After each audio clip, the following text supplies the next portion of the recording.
Good afternoon everyone! At ngayong araw pong ito ay magluluto po ako ng menudo at eto na po ang mga ingredients ko. Ang aking baboy na binabad ko po sa toyo at saka sa paminta at garlic powder, same with the liver.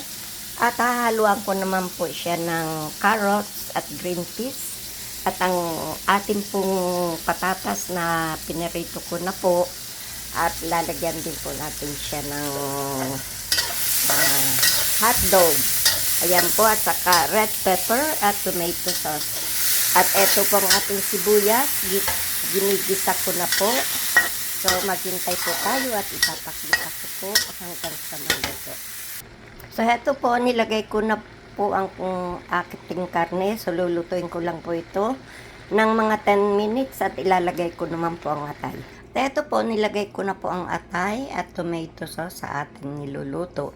So, hintayin po natin maluto lahat ang karne. Saka natin ilagay ang mga gulay. So, heto po, nailagay ko na po lahat ng gulay ko sa aking niluluto.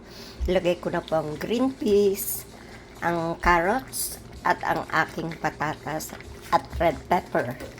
So, eto na po ang kinalabasan ng aking menudo. I hope nagustuhan nyo po ang aking niluto for today. Have a good day, guys. I'll see you again tomorrow. Bye!